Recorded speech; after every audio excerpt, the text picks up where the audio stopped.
শাওমির sub brand Poco এবার launch করতে যাচ্ছে পোকো এক্স4 GT নামে নতুন একটি স্মার্টফোন।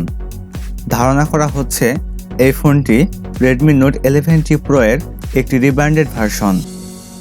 পোকো এক্স4 GT ফোনটিতে থাকছে IPS LCD display, MediaTek Dimensity এর চিপসেট এবং 64 মেগাপিক্সেলের ট্রিপল ক্যামেরা সেটআপ। এছাড়া ফোনটিতে থাকছে 144 হার্জ রিফ্রেশ রেট।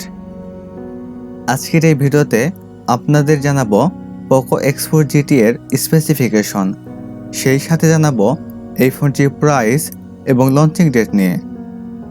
সো যারা আমাদের চ্যানেলটি সাবস্ক্রাইব করেননি তা সাবস্ক্রাইব করে পাশে থাকা বেল আইকনটি চেপে দিন, এতে করে আমাদের চ্যানেলের সকল ভিডিও নোটিফিকেশন সবার আগে পেয়ে যাবেন। আর যারা আমাদের চ্যানেলটি সাবস্ক্রাইব করেছেন তাদেরকে অসংখ্য ধন্যবাদ।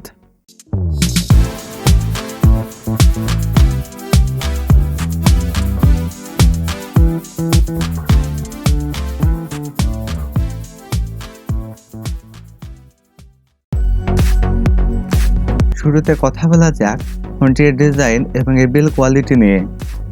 পোকো এক্স4 GT ফোনটির রিয়ার পার্টে থাকছে গার্ডেন ডিজাইন, যা রিফ্লেকশনে অনেক রিচ কালার প্রোভাইড করে।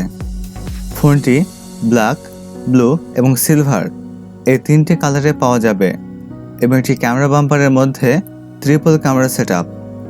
ফোনটির ফ্রন্ট পার্টে থাকছে ফুল ভিউ ডিসপ্লে, আর ডিসপ্লের মাঝখানে থাকছে পাঁচসোল ক্যামেরা সেটআপ। 200 গ্রাম ওয়েটের সাথে 8.9 মিলিমিটার থিকনেস থাকছে ফোনটিতে। এতে দুইটি সিম কার্ড থাকলেও থাকছে না কোনো মেমোরি কার্ড স্লট। এখন কথা বলা যাক ফোনটির ডিসপ্লে নিয়ে।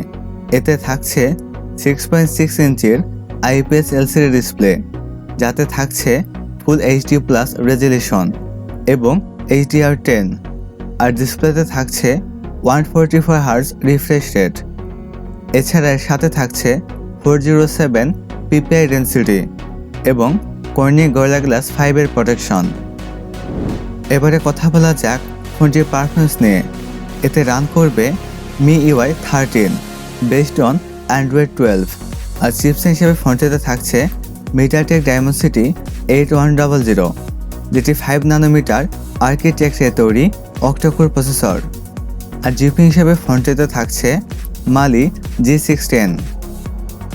ফোনটি 8128 এবং 8256 এই দুইটি ভেরিয়েন্টে পাওয়া যাবে এবং স্টোন হিসেবে ফোনটিতে থাকছে UFS 3.1। এবারে কথা বলা যাক ফোনটির ক্যামেরা সেটআপ নিয়ে।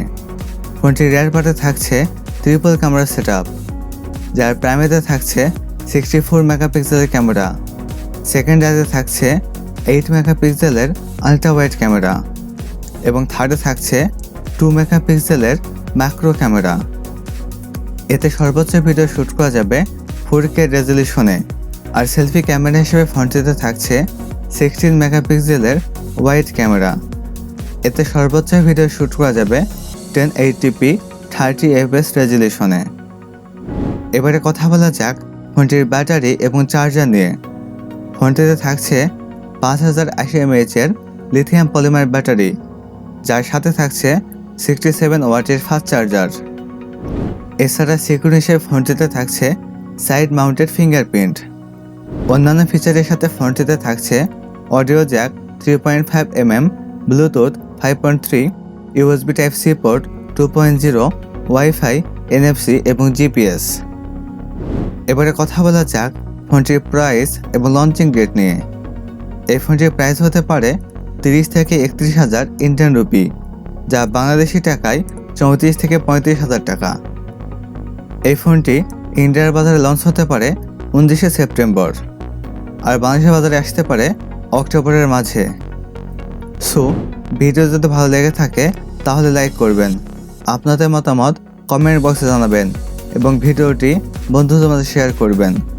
আজকের ভিডিও এ পর্যন্ত, দেখা হবে নেক্সট ভিডিওতে।